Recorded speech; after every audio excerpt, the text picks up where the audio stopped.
What is up, everybody? It is Kat and Zach back at it again for another rendition of the patented Kat and Zach show.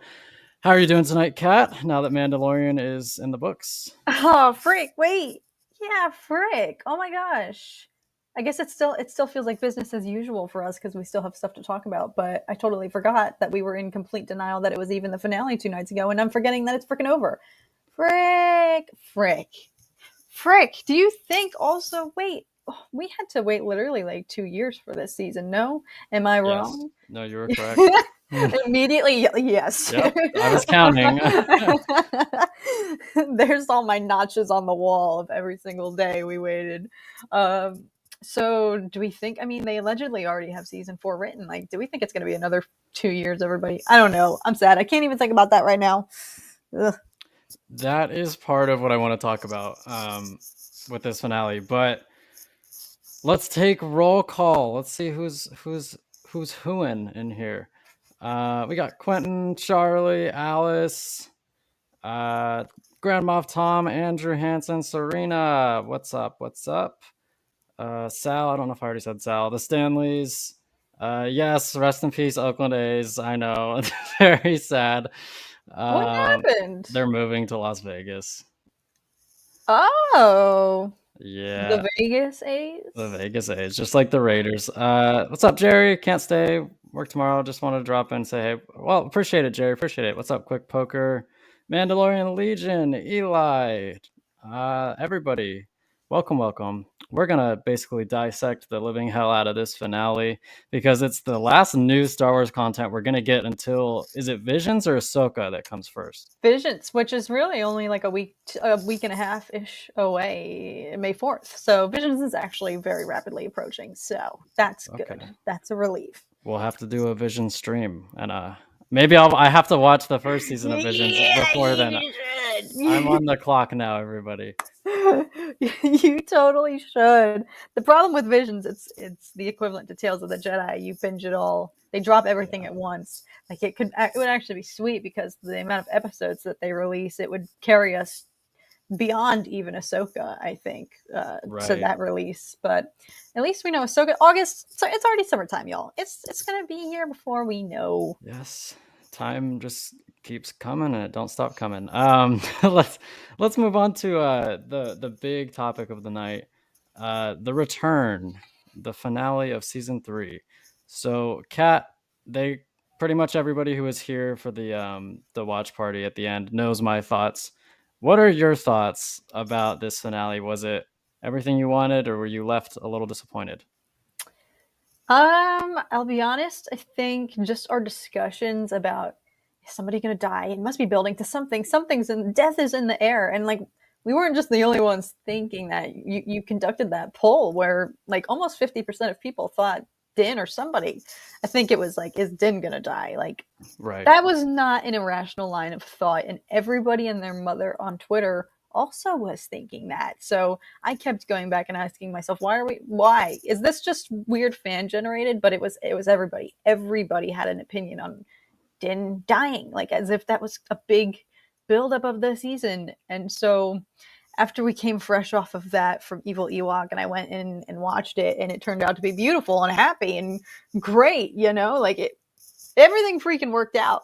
So coming off of our talk, I was like, well, this is definitely like the polar opposite of what Zach and I were talking about. But I went back and I rewatched it to edit my reaction, and I've got to say I actually had way more chills the second time, like now that it was over and the hype and just the like Christmas morning-esque anticipation was over.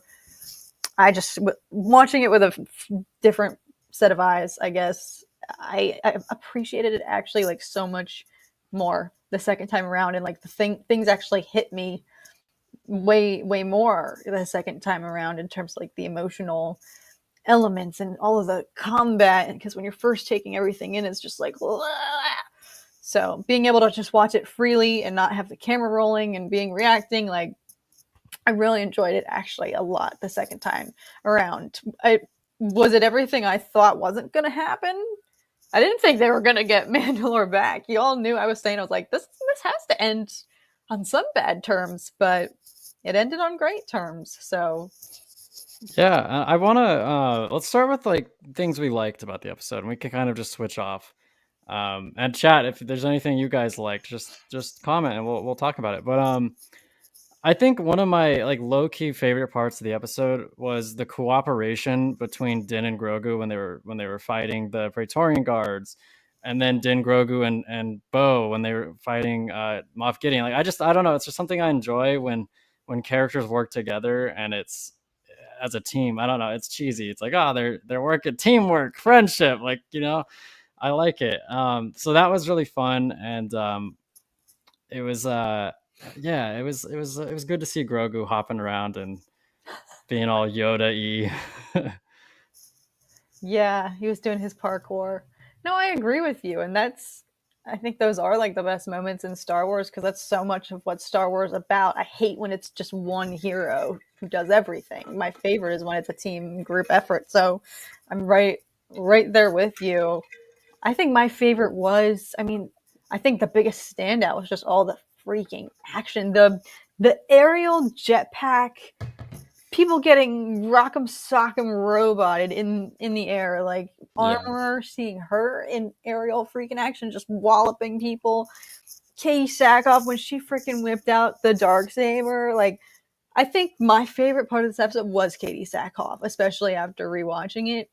She brought her passion, fierce, like I just her performance just gave me chills and these like blood curdling, just like her screams as she's like lunging towards Gideon with the dark saber with everything she has left in her because like she cannot lose this again. Like, oh my god, I think the stakes for her and like just her entire performance was freaking amazing. That was probably my favorite part of this episode is Kitty Sackhoff. No, I mean it totally, and it in a weird sense, I feel like we got robbed of. It's like we didn't get the full story. Like we didn't get the full build up of her versus Gideon. Because it was kind of like, oh, Gideon's just the villain of season 1, and then it's revealed that no, Bo and him have history, and we haven't yet gotten to see the full extent of that history. So even though it did culminate in a pretty epic battle, I imagine she was feeling things that we can't necessarily wrap our heads around 100% yet. And I do want to give like hats off to Katie Sackhoff, not only in this episode but all season. Again, so happy that she's playing her in live action. I really wouldn't want to see anybody else play Bo. So I totally agree there. Sal says loved Bo and Din. I was kind of peeved though they did not have a goodbye at the end. Their relationship / friendship was great this season. Yeah, that is true, Sal. That is true. And Good it point. was like a 38-minute episode. I feel like they could have easily tacked a scene on there at the end. Or something. Also, like I had a little bit of a gripe with that as well. He just like up and pieced out from Mandalore. Like I don't blame him for not wanting to live there. You know what I'm saying? That's not He the best almost real estate. drowned and got the blood sucked out of his body. He didn't have a good time there. It is certainly not the best real estate. His place on Navarro is sweet, but yeah, it did feel like a very rapid. He just pieced out. He left. But I'm hoping that means it's not the end for their interactions that we'll see. I hope. I would expect not. Axe Wolf's finally doing something as well. Sal says, "Yeah, I really thought it was cool how he guided the crashing ship into the base. That was pretty metal. I thought he was gonna die. I actually thought he was gonna die. I thought so too, but then he flew out of the window, and I was like, yeah, it makes sense. That makes He doesn't need to die. That's that probably would be really dumb. that's probably what I would have done. You don't need to go down. No, you're so right. After I saw that, I was like, oh, God, that would have been so dumb if he did die. Oh, God. Yeah. No, I was relieved about that because I really thought it was going to happen. Glad that it didn't. And you know that if that is what happened, people would be memeing about it forever. Like, oh, this idiot had a jetpack and he just went down with the ship. Oh my god, I saw a funny tweet theory that would have related to that. Like he needed to one up Paz Vizsla one last time in life and death and go out with his own sacrifice. Definitely. What's up, G-Marts? What I love about Mandalorians is that they not only follow orders, but they love each other and will do anything for each other. Look how far Axe came in a few episodes. Yeah, I mean, I think that Din and Bo really rallied Mandalore, and we'll see if this is something that continues. I would be surprised if it was easy and they, built Mandalore up into a society where there's no infighting and they don't have any of the historical problems. I'd be surprised if there weren't some bumps along the road. That's true. That's a good point. That is a good point. Axe Kamikaze with the ship was epic. Axe Woes equals MVP. I mean, he probably killed the most amount of Imperials with that little maneuver. So yeah, broken Darksaber, good thing to happen or bad? Yeah, let's talk about this. What did you think when the Darksaber was snapped? My initial reaction was sadness, just because it's been so epic and like lit. Like seeing whenever Din whipped it out the few times he did, it was great. It was like, freaking do it! Like watching Bo use it this season was freaking amazing because she can actually wield it properly. So my initial reaction was gut punch, like, you're kidding. But then it was immediately followed, like, I think that's actually for the best, like, good riddance. And it's funny that Gideon of all people was the one to demolish it, because he is the exact proof that it shouldn't exist, because look at what happened when it went into the wrong hands. Like, it's so, as we were talking about, Zach, like with the Children of the Watch, like who's to say their creed about you have to wear your helmet is any more extreme than the other creed that says whoever holds this lays claim to our planet. Like, it kind of seemed a little bit dated, and we had just freshly seen an entire season of what went wrong when somebody else took it. So I think it's for the best. I did expect it to be destroyed. I don't know if I loved how it got destroyed, especially because he was literally 5 seconds before that. He's like, "Give me the Darksaber." And he breaks it, and it's like, okay. I didn't even notice that. Oh. He's just like, I don't know if inside of his head he's like, oh damn it, and he's like, I've got to roll with this. And he's like, well, the Darksaber is broken. Everything that represents Mandalore, blah blah blah.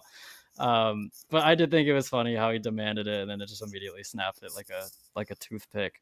But I do think I completely agree with you. Every time that it was ignited, I don't think there's a weapon in Star Wars that's more hyped, that I've been more hyped for whenever it's been ignited. Like literally every time it gets lit up, I'm like, oh yeah, let's go. And it's broken now.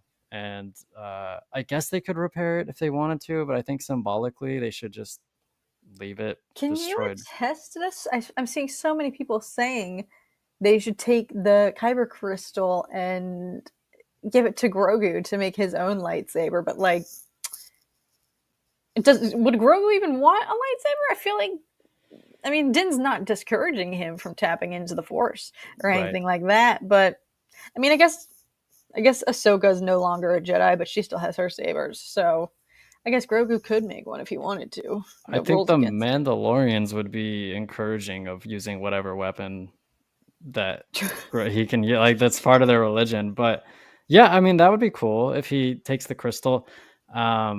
Because I certainly never, like, don't, how do I phrase it? I certainly want to see the Darksaber again in some form, because it is one of the coolest weapons in Star Wars.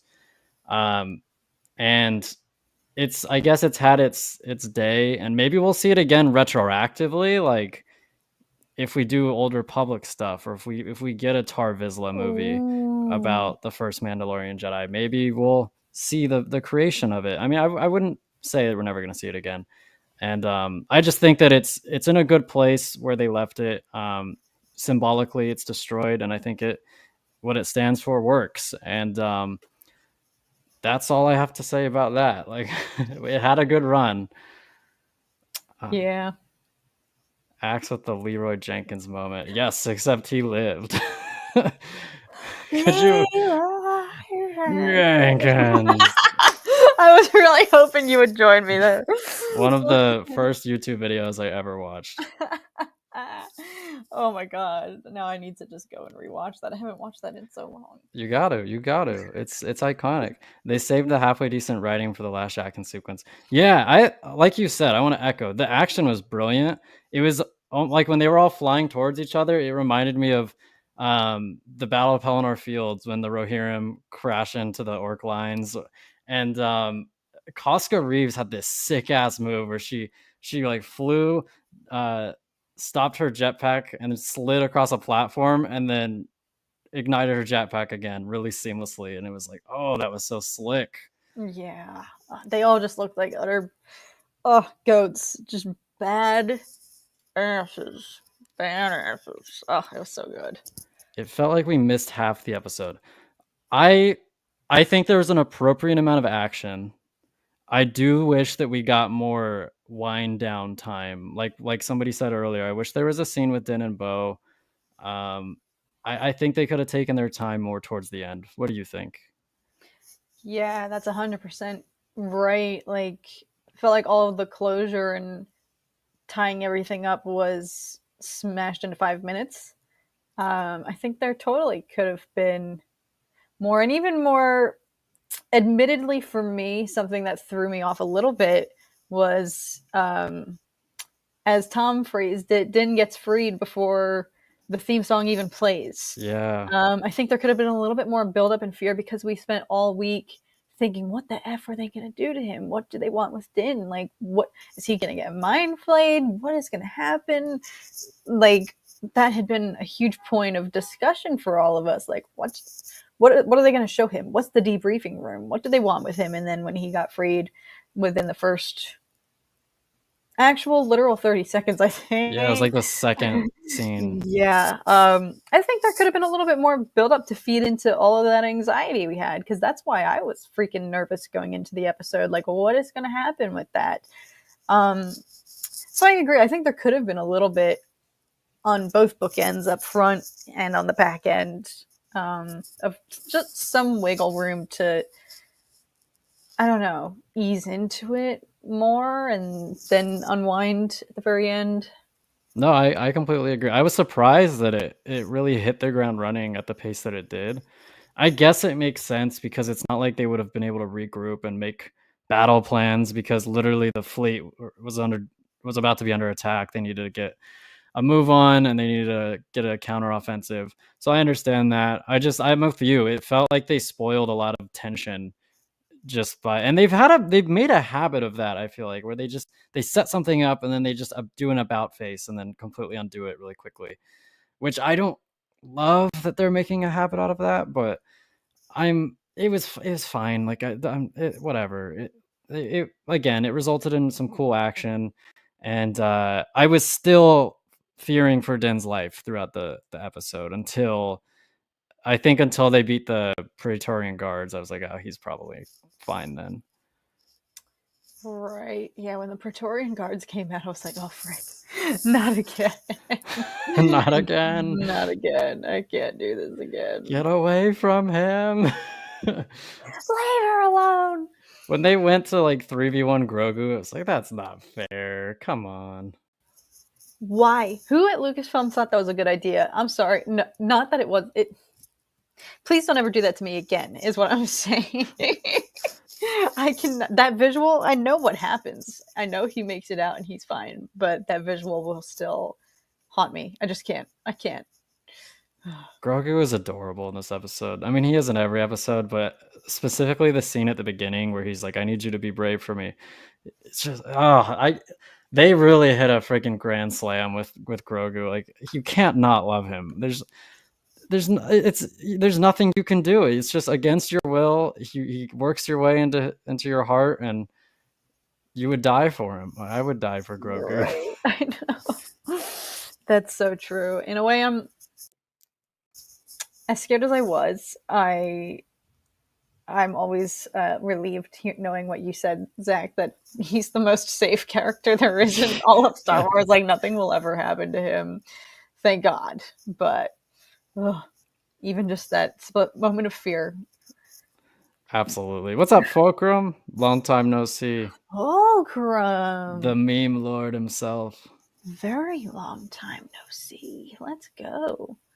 Also, I just realized my Yeti hasn't even been on this whole time. It's not even. Opus does not like our Blue Yeti microphones today. So you guys need to How upgrade. do I sound? All this time I thought my Yeti was on, and here I am realizing I'm just literally using my Mac. You sound okay. Now that I think about it, I can tell, but it's not awful. Like we can understand you.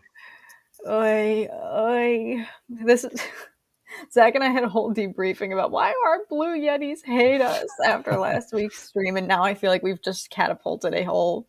Your mic was having problems when you logged on today, and now this is I don't even need this in front of my effing face. Hello, everybody. Get it out of there. Take it to the debriefing room.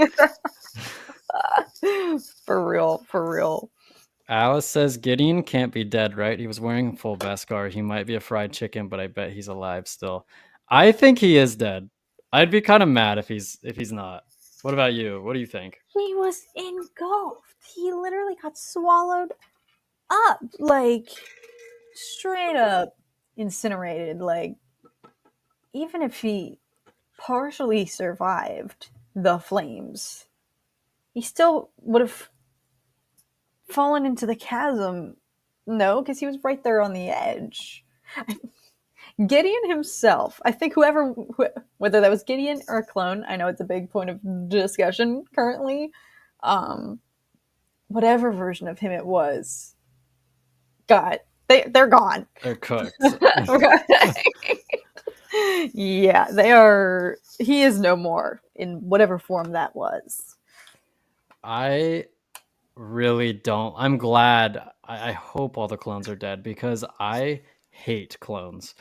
And I think the only reason I like the clone troopers is because I grew up with them and they fleshed them out very well in the Clone Wars. But I hated when Palpatine cloned himself in Legends. I just don't like it. I think it's so tacky and cliche, and it's like, oh, that wasn't me, that was my clone, and now I'm back. Yeah. So I really hope that all the clones are dead and that he is dead. As much as I love Giancarlo Esposito, I think it's time for him to go out. Really? Also, can you hear me now? I Yes. feel like I switched. Does You it sound pristine, Kat? Does it sound better? It wasn't identifying as my. We're past that now. I think I figured it out. Apologies. I'm a little bit upset. I'm good. Let's talk about this because everybody's saying I posed that. Not even.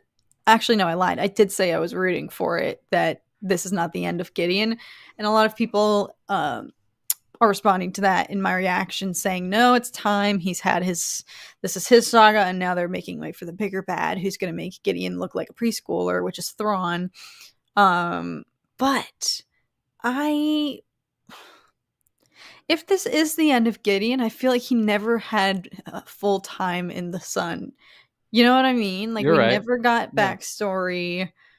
And I say this not as a criticism, like, I just wanted that, like, we all had so many questions about him, especially this season. Like, they were just starting to scratch the surface of, like, okay, he has this weird obsession with Mandalore. He wants to freaking be a Mandalorian. And you and I were talking about that whole, oh my God, Incredibles scenario.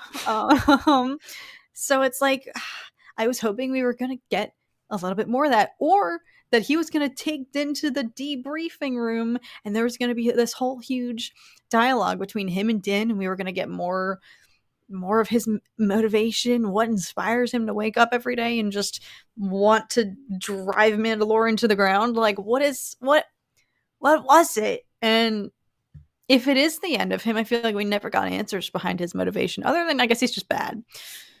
No, that's it. Like, you hit it right on the head. I'm of the opinion that, and I want to use a sports analogy here, but when you have a quarterback, which is, for those of you who don't watch American football, it's probably the most important position in sports. When you have a quarterback who clearly isn't the guy, like, who's going to carry your team to a Super Bowl, you got to just move on. And I feel that way with Gideon. Like, they clearly weren't going to develop him. They had 3 seasons to do it, and they just weren't doing it. They were just content to leave him, as you said, just bad. And if that's the extent of the character, then I'm happy to just move on to the next villain. As much as I love Giancarlo Esposito, like you can be the best actor Right. in the world, but if you don't have any layers to your character, if you don't have like backstory, if you don't have motivations, if you don't have even to a degree with villains, like the ability for you to feel empathy for them, you're not gonna. There's only so much you can do, and I think Giancarlo deserves a tip of the cap for what he did, in spite of all of that being lacking. I just think it is time to move on if they were not going to develop him. But you're 100% right. I really wanted to know what made him tick. I wanted to maybe see some flashbacks or have at least that scene in the debriefing room where there's a dialogue between him and Din, because he didn't really. All he did was like, "Oh, you killed my clones, you son of a bitch," and then and he fought, "I'm I'll gonna get kill you. you." Yeah, and then they fight, and then he just taunts Bo a bit, and that was it. Then he dies. Yeah, I know. I forgot, Zach. This is big, especially coming from you. You are literally like his number one fan. So that's very big that you're like just bury it and move on. No, I guess in a way I agree. And you know what? It probably would just be recycling of the trope that we already obviously we're all thinking it because we're programmed now to think, oh, anybody can come back in Star Wars, and even like especially with the whole clone thing, because I know I always say if there's no body they're not dead in the Star Wars universe, but we literally saw his body being absolutely swallowed by flames, and I'm still like, well, maybe.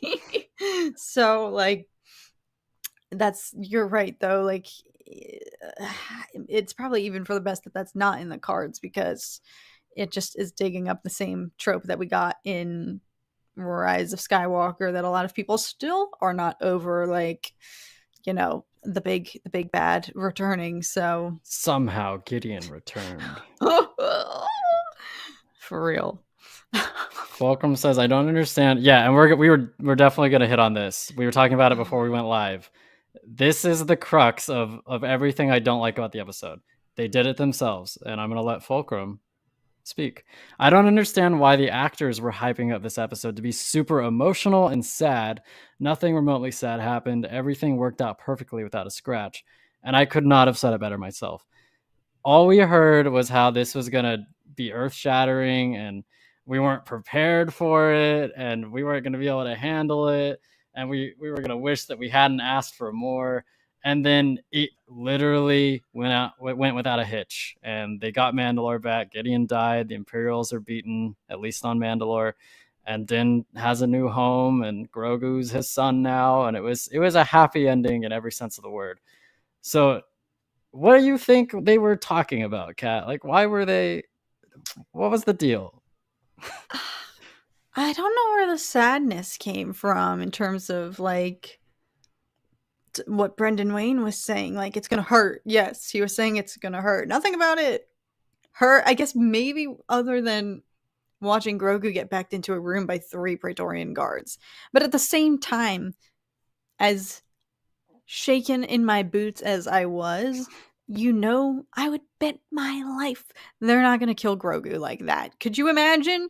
Never would happen ever. So, as scared as I was in that moment, I was like, I know he's not going to die. So, so I wasn't even that sad like watching it happen. It was just like, no, please don't. Yeah, I think go ahead. Go ahead. no, I was gonna joke, like you could have had Palpatine backing Grogu into that room, and I'd be like, well, I guess Palpatine's gonna die. Like, you know what I mean? Like, Grogu's untouchable. You're so right. No, you're so right. Um, I think to I think we got actually a taste of this with it was the same. Now I loved episode 7, the penultimate episode. Like I thought it was great. It was fabulous. But remember, Zach, like we were part of the crowd who hadn't seen it at Celebration. Like they released this was like a first. They released it to a select group of the public before the rest of the fandom could see it. And then all that week, all we heard was this episode is gonna change your life, rock your world. Like, people were using extreme language describing that episode. And you and I were literally over here like kids in a candy shop, like, let's go. This is going to be amazing. And it was it was a great episode, but it wasn't earth shattering, life altering, like everything I'd heard people saying. Right. And I saw someone make a point on Twitter, like, I think we were all hearing all of this amped up hype from people who already knew what happened. And I think human nature, just, you have a tendency to like hype things up when you know and you have the secret to try to generate hype in other people. Like, I think it's a similar situation here, but this happens a lot in the Star Wars fandom. We hear one leak, or we hear an actor say one thing in an interview or whatnot, and we just take that and it lights like wildfire, and we're like, someone's gonna die. Literally. I think there's merit to that, and it's funny because I do the opposite. If I'm watching something with somebody and I've already seen it, I don't say anything. I literally just, I don't tell them anything, and I wish that people would just do that. Like, just don't say anything, or I just lie. And I'm like, oh yeah, like I watched Game of Thrones with my ex-girlfriend, and it was the first time that she had ever seen it, and she asked me about spoiler alert for Game of Thrones. She asked me like 2 minutes before Ned Stark was about to die if Ned Stark was going to die. I looked her in the eyes with a straight face and said, no, he's not going to die. You did not. Yeah, Zach. Kat, spoilers are sacred. Like, you can't spoil things for people. But you lied. You straight up lied to her face. I mean, you gave her this. Do you realize that probably made the whole experience even worse for her than it was for those of us who weren't sitting there with somebody who had already watched the show? Because we at least went in with uncertainty. She went in with a guarantee from her trusted boyfriend that I did warn her not to trust me. Oh my god. But yeah, no, like, respect, and this happens all the time. This is a huge plague in the Star Wars fandom. I'm not saying I've spoken about my opinions on leaks. I think you and I have both talked about them because it was a huge ordeal with The Rise of Skywalker. And, you know, I think everybody has their own opinion on whether they will read them actively, willingly seek them out. Some people, it's literally their job, like in this fandom and on YouTube and social media, to find what they can hear and share it, like to give people a heads up. And some people, like myself, I'm like, I don't want anything to effing do about that. Like, don't even show me or tell me. And so there's a whole spectrum of how people feel about it. But this fandom, it's like the second leaks or rumors or things get out, it's like we jump on those things and we go in with these warped expectations. And then, as we were saying in the pre-game for the stream, it was a great, perfectly fine episode. And this happens a lot in Star Wars, where perfectly fine episodes will air, but the fandom has just been so hyped up in the week leading up to it from all of this external chatter and leaks and rumors that have just been boiling and simmering and simmering. And so then it's like, when it doesn't meet those expectations, it's just like, then we're disappointed. But it's like, but why? It was fine. The only reason we're unhappy is because of all this stupid background noise that I'm not saying I don't want people to generate hype, but I feel like this happens a lot for us within the 7-day window between episodes of every freaking show. Like, we love to theorize and come up with our own ideas, but I think it gets the better of us sometimes. Maybe this is an us problem. Maybe we need to look inwards and and figure out what we want, who we are, as Uncle Iro would say. But I think, though, just dismissing all of the noise, at its core, this episode was safe. It was fine. I really like that word that you used. I think it was fine.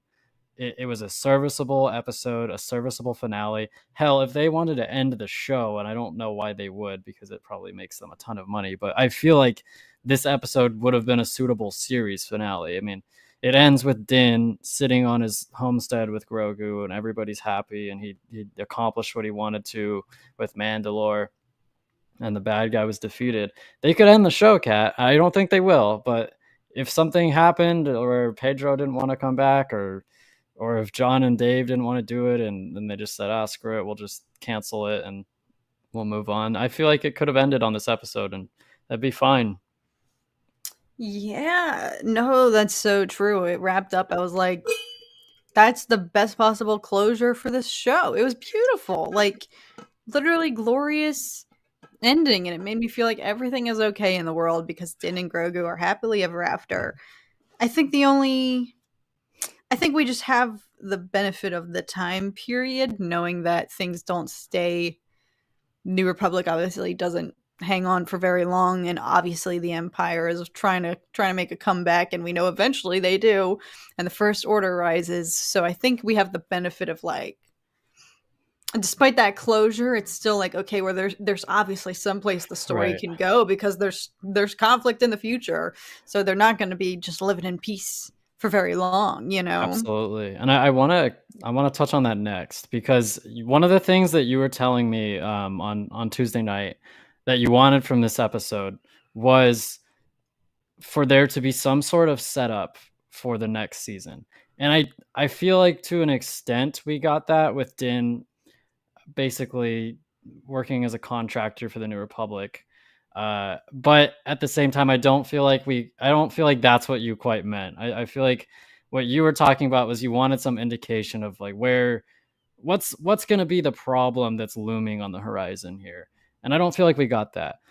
But I'm wondering if it's possibly going to be the tremors from whatever happens in Ahsoka that's going to stir some kind of problem for the next season of The Mandalorian. Like, you know what I mean? Like, whatever happens in Ahsoka, I wonder if the consequences of that are going to be what The Mandalorian season 4 deals with. Ooh, you know, you could be right, and they've done it before with Book of Boba Fett. Book of Boba Fett really planted a lot of seeds for what this season, so they could hit the ground running this season. Like, Book of Boba Fett gave us a huge idea, like, okay, Din and Grogu are getting back together and he's going to Mandalore. So they've done it before. I guess they could do it again. You're right.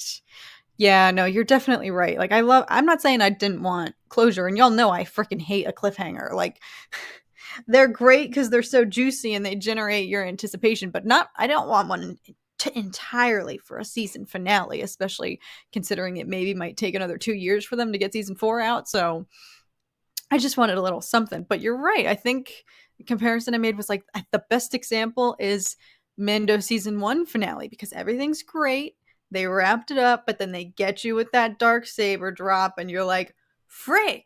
And that's enough to generate questions and be like, how the heck did he get it? What the frick is going to happen? Blah, blah, blah, blah. And it was enough for us to feed off of versus, Right. I mean, I don't have any theories or predictions or conspiracy going into whatever, season 4 might be. So actually that gives me hope. You're right. And what do you think? I've been looking at Ahsoka. I haven't even considered the thought that Mando might appear in it, because for some reason in my mind it's like Mandalorian is Clone Wars stuff with like Bo-Katan and whatnot, and Ahsoka is Rebels, and they are two separate Right. entities and their worlds won't cross. But maybe I'm I wrong. What do you I don't think? think he would. Um I don't think so. I wouldn't be surprised. I just think they're going to keep them separate. But I do wish that there was some kind of indication on where we're gonna go next season. Although I will say, another thing that we were talking about the other day is how this season definitely strayed from that everyone can watch this show regardless of how big of a Star Wars fan pasture. And it moved more into you need to have seen Clone Wars to fully appreciate this, and maybe Rebels to a certain extent. Like, you need to definitely be more of a Star Wars fan uh, for this season. And I think that the way that they kind of framed what's potentially going to be the next season is more of a return to that first season, where it sounds like it's just going to be him and Grogu going on adventures, bounty hunting, and the like. So what do you think about that? Do you think that's going to be ultimately better for the show, or do you think that it should remain more of this style where it's, a bigger issue with Mandalore? And Ooh, hearing you say it, it's like I see why.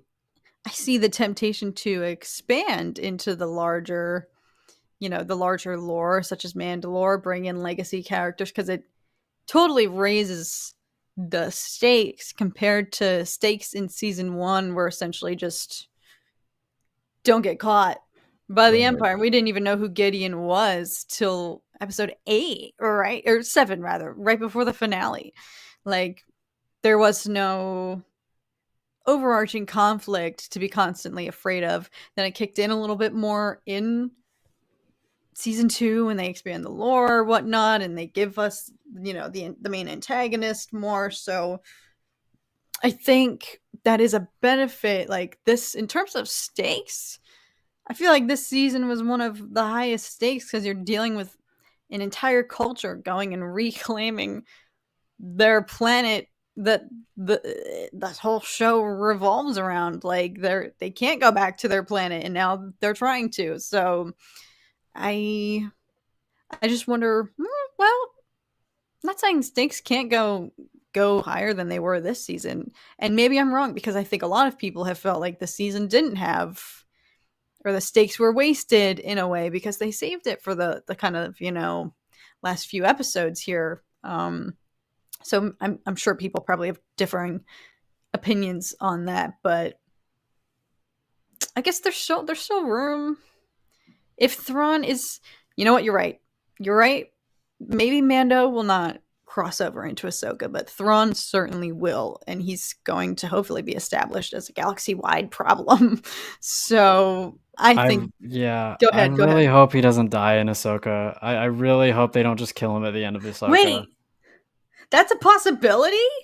No, they can't. They can't. No. I would be so pissed. I don't think it will happen, because I think the other villain is going to be the one who probably ends up dying. Oh, Ray Stevenson's character. Yeah, I think he'll probably be the one who dies, and Thrawn will live on to do whatever he's going to do. But yeah, I feel like it'd be such a waste if they did that. It'd be very reminiscent of Cad Bane, how they just bring Cad Bane into live action and immediately kill him. I think it would be worse, though, because this is Thrawn. Yeah. I think a lot of people would be pissed. Like, so I guess, yeah, that's something that's not covered in any of the books. Like, we don't know what his mortal fate is. That's still like fair game, open-ended. Frick, I didn't think about that. They need to build him up. He needs to appear in multiple things. He needs to be the Thanos of this time period. They need to use him in different projects and make him feel like the villain that he deserves to be. He's not worthy of just being killed off in one show. Oh, you know what? He's not. There's no way he's done. He's got to make it to the cinematic conclusion that's coming to theaters. Because if they get rid of him, who the F? Because it needs to end off on some point of hope that, like, okay, we took out Thrawn, but everybody still knows that the First Order rises. But there at least needs to be some way for them to have a big win and take out at least one big threat in that cinematic conclusion. Because who else is it? There's nobody else in the cards. Thrawn was the backup to Gideon. Who else could it be other than the rise of Snoke? Am I missing anybody? No, I think you're right. It goes from, as far as we know, maybe it'll be Thrawn. It'll go from Thrawn to Snoke. I just want to. I'm really curious about the whole cloning process now of Palpatine, because I thought that's what they were doing. I thought that's what Gideon was doing, but evidently, no, he wasn't. He was just trying to clone himself selfishly. So I don't know. Maybe we'll see some of that. I wonder if Thrawn's going to be involved in any of that. But yeah, people seem to be not wanting that to happen. Thrawn's taken away from us. I might have to leave Star Wars for a bit, says Serena. I remember, Kat, when the trailer for season 3 of Rebels came out, I didn't even know who Thrawn was, and I was hyped as hell for it. Like, I remember watching the trailer, and like, you could just tell that this dude was built different in a sense. Like, he was gonna be a different kind of villain, and he had gravity to him.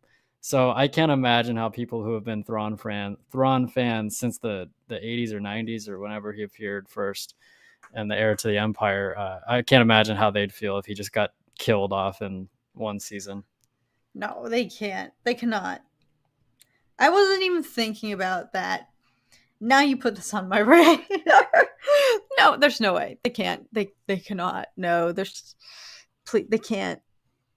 They can't. No, they at least they cannot pull a Gideon with Thrawn. Gideon is a little more forgivable because he was a new character anyway, and we got the gist of like, dang, he's bad. He's coming for Grogu. Freaking anybody who's coming for Grogu is enemy number one on all of our lists. So it's like it was easy to immediately just be into him as a villain because also Giancarlo Esposito. So it was like that's more understanding. But you're right. They have to not only introduce Thrawn, but like tap into him, like literally don't be sparing. I don't think this is a different scenario versus I know this was a similar discussion for Kenobi. It's like what is the line between too much Vader that you're spoiling him, you got to keep the mystique behind him versus too little Vader in the show. I think it's a different scenario with Thrawn, and correct me like if I'm wrong. But I think based on like we see enough of Thrawn and Rebels, like don't there can be a little mystique, but don't hide him so much that what you're saying, Zach, like build him to a point the casual fans will also be immediately hooked like you were when you saw him in the season 3 trailer for Rebels. Like Right. they have to do that. Oh. Yeah, I mean, I think it was like just the dialogue that they played in that trailer that like it says like to defeat an enemy you must know them, their history, philosophy, art. And it's just the delivery, like obviously his voice is perfect.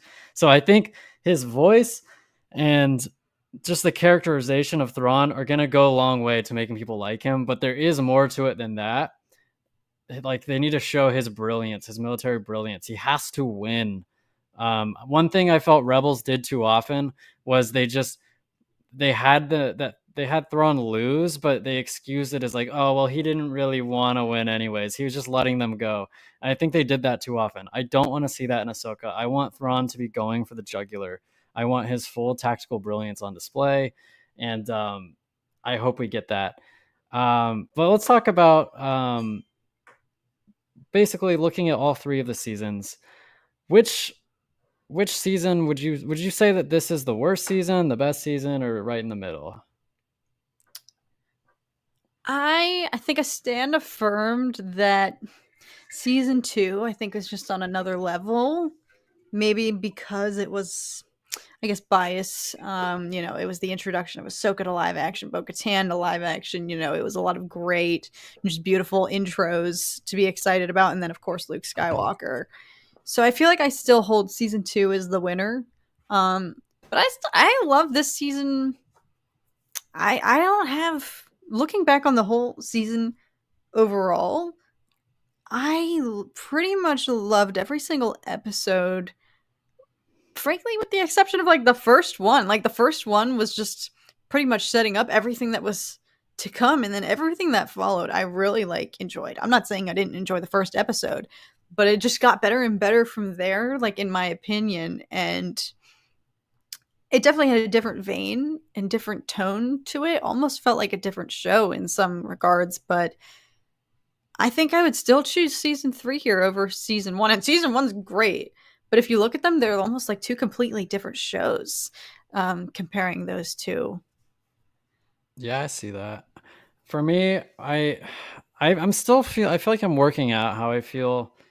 Like I think as a Star Wars fan, I would rather watch this season because there's more just lore, and you see Mandalore, and there's more Mandalorians, and there's more of like the Star Wars goodness. But I think in terms of like storytelling and like what I think the Mandalorian as a show should be, I think season 1 is better because it's more accessible to everybody. And I do think there needs to be a show that acts as that. And I thought the Mandalorian, I mean, at the time, Star Wars was in a really rough place, and it's still, I feel like it's never really gotten out of that place. But the Mandalorian season 1 was a rallying point where everybody could basically at least agree that this wasn't a complete disaster, and I feel like each season has kind of gotten farther away from that, and there's more controversy, blah blah blah. There always is, but I would say season 2 is the best. I don't know if you're going to be able to top that. And then I would go season 1, and then I'd go this season. I don't think this season was bad. I just think it was confused. It seems like it was a little all over the place. Um, the pacing was a bit off for me, and they made some choices that I disagreed with, but I don't think it's bad. I don't dislike it. I probably liked it more than like Kenobi, but it just fell a little short for me.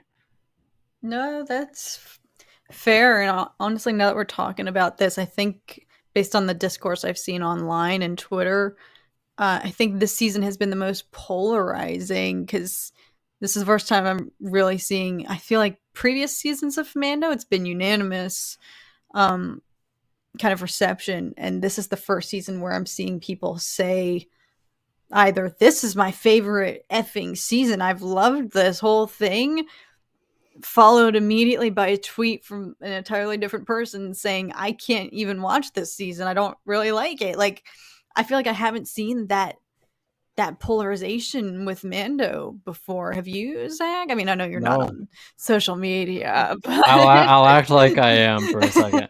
But no, I think you're right, because this was the first season where I realized, oh, the Mandalorian can be criticized. Like, people, Ooh. I never really heard anybody going after it until this season. And you have people like Fulcrum, definitely the worst. I mean, opinions are opinions, but the season was kind of soulless and had no direction. And I do feel like it struggled with direction, and it was a little rudderless, especially towards the middle. I feel like these last 2 episodes, we've forgotten how rudderless the season was for a while there. Like, sure, they were moving towards the goal of retaking Mandalore, but that didn't really transpire and materialize until the last handful of episodes. Like, before that, it was just, the Mandalorians were on that like lake planet. I don't know what you'd call it, the Arizona looking planet with the lake. And Din was just going back and forth, and there were pirates, and then we had a whole episode on Coruscant, which, in hindsight, I don't really understand why we did that for 45 minutes, especially when I'd rather have spent that time with Din, Grogu, and Bo. But I do completely understand if people just weren't feeling this season, because there was a lot of question marks in terms of the writing that I have myself. Yeah, you make a really good point. That Coruscant episode at the time when it aired, I was like, this is effing awesome. I freaking love this. Frick yeah. Just because it was something different and out of the box for this show, and it was very Andor-esque, so maybe I was biased in that regard. But I really loved it at the time, but you're right, in hindsight, in the grand context of the entire season, maybe it wasn't as necessary as it felt at the time. Like, I still love it. Still a great episode, but kind of feels a little bit like an outlier amidst everything else in the season. Like, they gave Dr. Pershing this amazing, I love it because they fleshed out his character. They fleshed out Elia Kane. Hopefully, for the benefit of future seasons, if the two of them continue to be key players. But, like, where was that for Gideon? Like, Yeah. I want Moff Gideon to be this fleshed out. Like, Elia Kane, like, she's obviously, she's great. She's great now, though. She went from being a side character to we didn't even know what her name was, to we have a backstory. We know why she is the way she is, because she was just thrust into the Imperial Academy. And so, like, yeah, I can respect her motivations now, because I have a little bit of her backstory. And we never got that from Moff Gideon, and it's like, in the grander scheme of this season, I would have preferred that for the villain. Like, I think if you're like a show like Andor and you have 12 episodes, then the Coruscant episode would be totally fine. But to have one full episode out of only 8 episode season, maybe there's not as much wiggle room. Again, I still love that episode, and I effing loved it at the time when it like came out, and I'll never say no to Coruscant. So no matter what, I'm still down for it. But I think at the end of the season, I'm just kind of sitting here scratching my head at like ultimately what was the result of that? Like let's think about this for a second. We never see Pershing again. I'm assuming he's like brain dead at this point, right? Like it seems like she fried his brain. Uh, Yeah. but also, why do that? Like they never explained why that was a goal. Like why did she want to fry his brain? It's not like the Republic was using his research to do things she didn't want them to. They literally said, no, we're not going to use your research. Just be a cog in our machine. There was no threat. So it feels really pointless that we spent 45 minutes just to have his mind wiped and then never see him again. Like, what did that do for the overall story? Like it did nothing. And we didn't see Elia Kane this episode. Like there was no, I feel like there wasn't enough connective tissue between that episode and the rest of the season to justify its existence. Um, and then the whole thing with the pirates, who they were apparently working for the Imperials, but that was never really established in any meaningful way for that to, I don't know, for that to be feasibly set up. Like all they did was have Elia Kane mention like, oh, something went wrong with the pirates to Moff Gideon. Like it would have been better if we had seen Moff Gideon interacting with the pirates earlier in the season, so that way we know for a fact, okay, something's not right with these pirates. The Imperials are working with them. What are they trying to do here? Instead, it just felt like they wrote that the pirates attacking Navarro in, and then retroactively they're like, oh well, let's have the pirates actually have been working for the Imperials this whole time, and let's just reveal that now. There's just not a lot of connective tissue for the Imperial aspects of this season for me, and I think they could have spent more time on that instead of spending 45 minutes on Dr. Pershing, which ultimately did not matter at all. Yeah, no, and I loved I loved that episode. The pirate, mainly because I'm just biased. Whenever you show me the Mandos in action, it's freaking amazing. It's glorious. But even that, it was like that was an amazing episode of them going to town and doing this and fighting for a potential like under the guise that like they need somewhere to live. Yeah, and they used to live here, and now maybe they can again.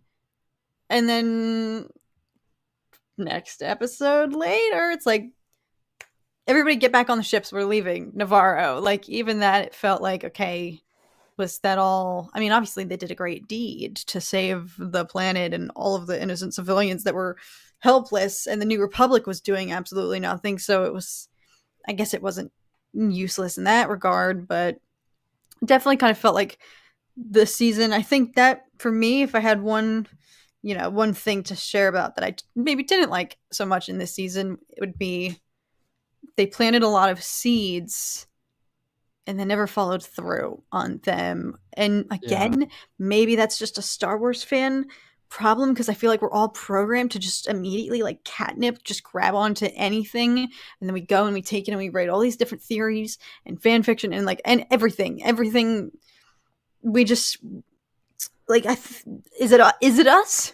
Are we the No, problem? yeah, it's not us. Like think back to, I don't know, take Game of Thrones in its prime. Game of Thrones wasn't doing like introducing things and then never revisiting them. Like everything Game of Thrones would introduce got revisited and got developed. Everything that Breaking Bad, like any good show addresses everything that they set up. It's like Chekhov's gun. Like if you show a gun, you have to expect that gun's going to then be fired at some point in the future.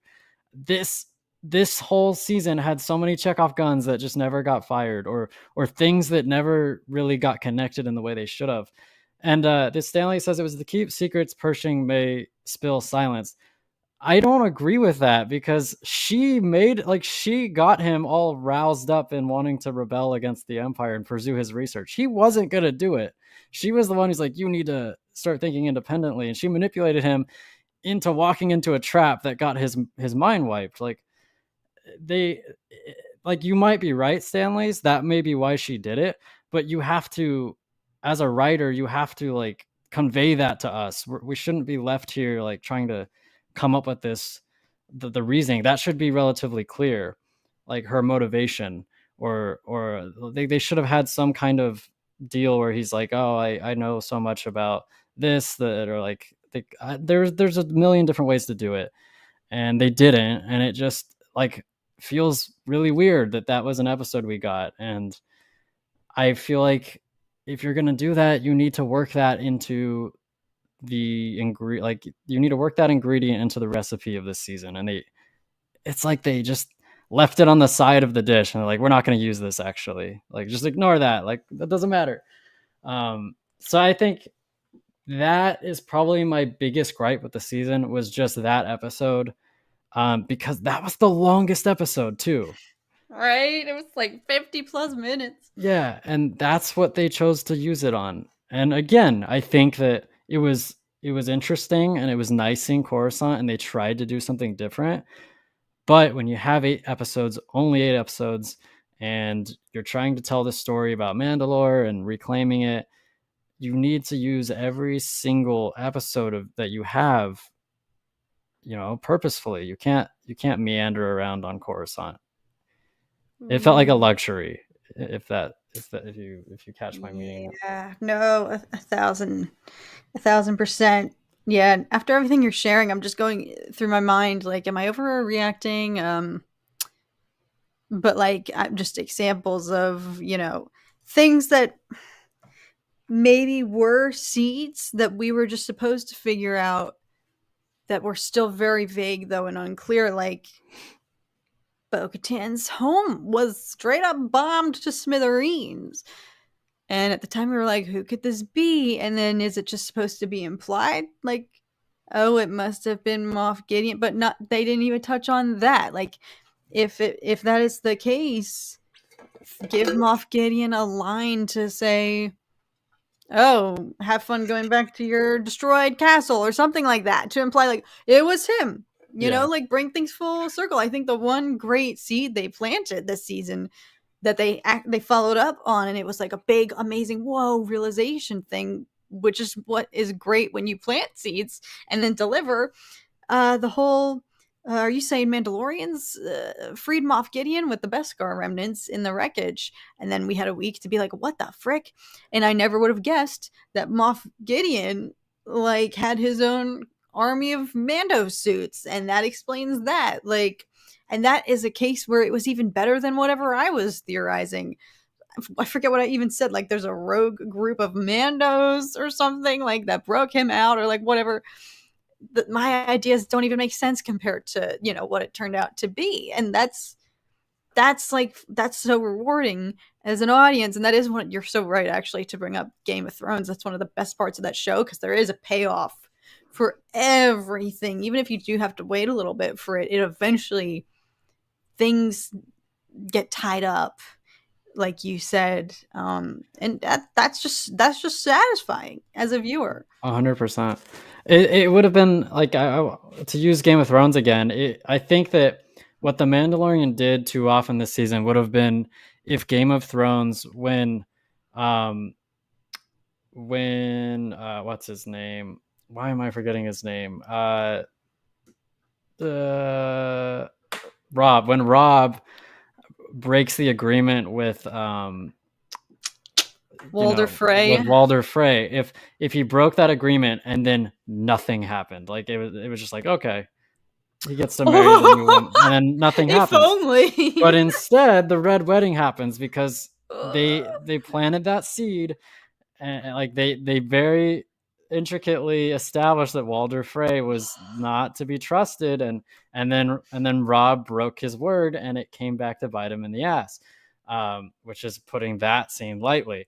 But see, the Game of Thrones wouldn't do what the Mandalorian did, where you plant something and then just never have it grow.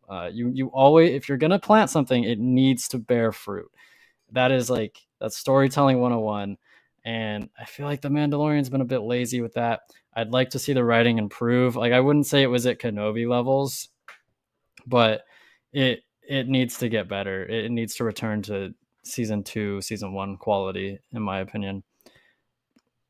Alice is hyping you up.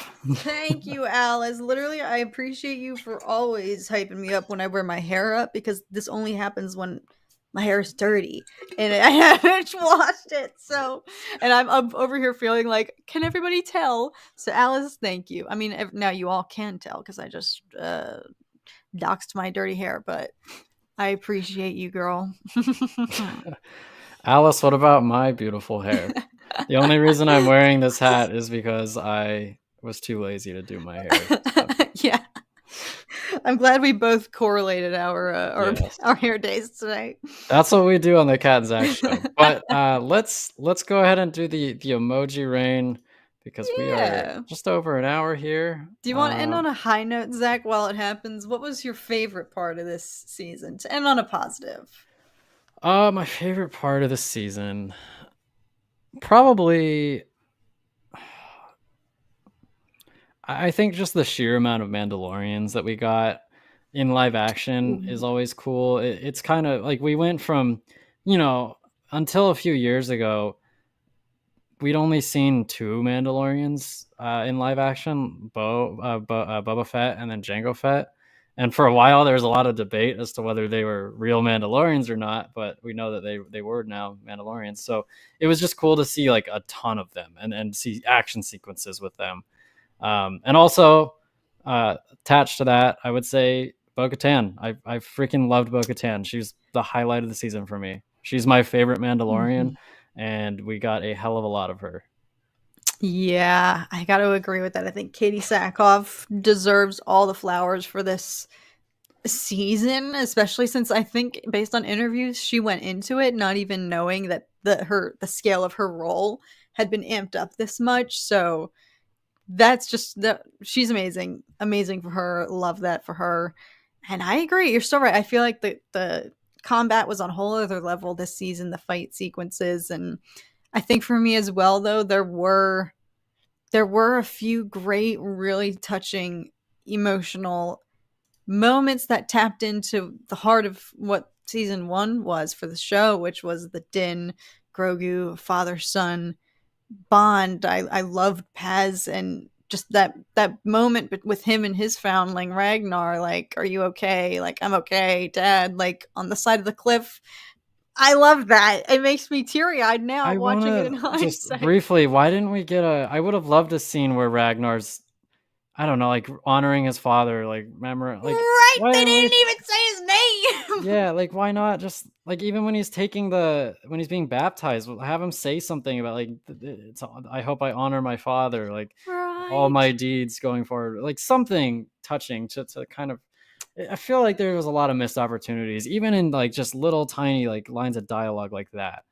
But anyway, sorry to interrupt you. No, you're right. I was also like, you're gonna kill my man's off like that.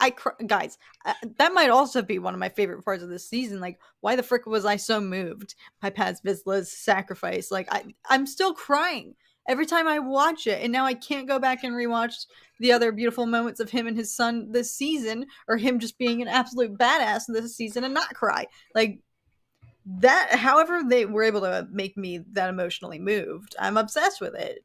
Frick yeah. But they did my man dirty. They didn't even give him like a funeral or anything or even acknowledge it. So I agree completely. Also, still no Satine. Name I drop, know. you know what? I know. And Maybe also, someone mentioned it earlier, but they didn't like. Why was the Mythosaur in this season? Oh, I think the Mythosaur was a big point of revival for like Bo-Katan, because she was at her lowest. She was friggin' laughing at the living waters. She was like poo-pooing it, like didn't even want to be there, and was telling Din like, this is so effing silly. You don't have to go and dunk your head in there. Like, this is stupid.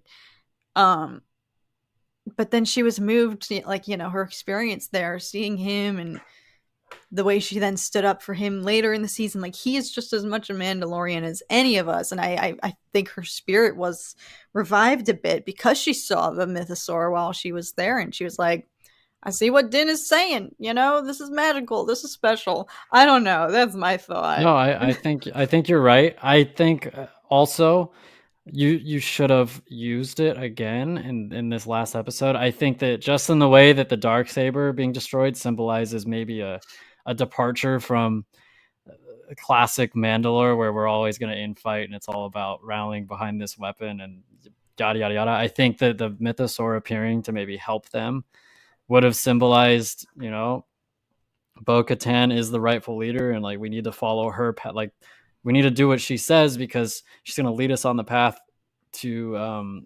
prosperity and like rebuilding it. And it would have symbolized. I think it would have tied it neatly in a bow. Like that was what inspired her, but now here it is to affirm that yes, this is the way. Like Right. Maybe it's not out of the question. I assume we'll see it again, but I hope. I think that on one hand, like yes, the story of a series, it's different than a movie, obviously. Like there's going to be more seasons and there is an overarching story, but at the same time I think that each season is a story.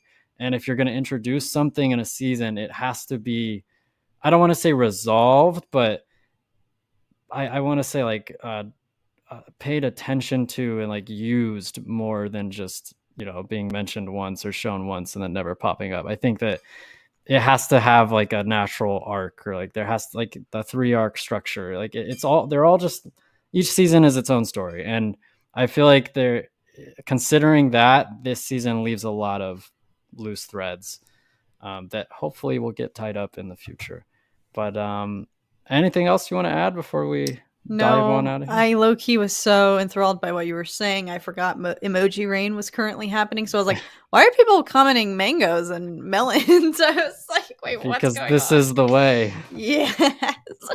I forgot what was happening. How could I forget? Well, we forgot Tarkin, but that's okay. And we all forgot to talk. They know what to do. They've been firing, and it's Y'all been know incredible. the drill. Yes. Yeah. Sorry we haven't been here narrating candles, money. Yeah. We're normally like 5-year-old children, like butterflies. Yeah, butterflies and candles and money and guns and frogs. But folks, thank you so much for coming on this 8-episode long journey with us. We will be back next week.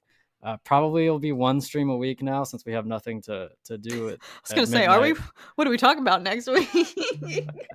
We'll figure it out. We'll play it by ear. But everybody, remember, like the stream if you haven't already. Yeah, I'm Zach. This is Kat, and we will see you next week, everybody. Bye, friends.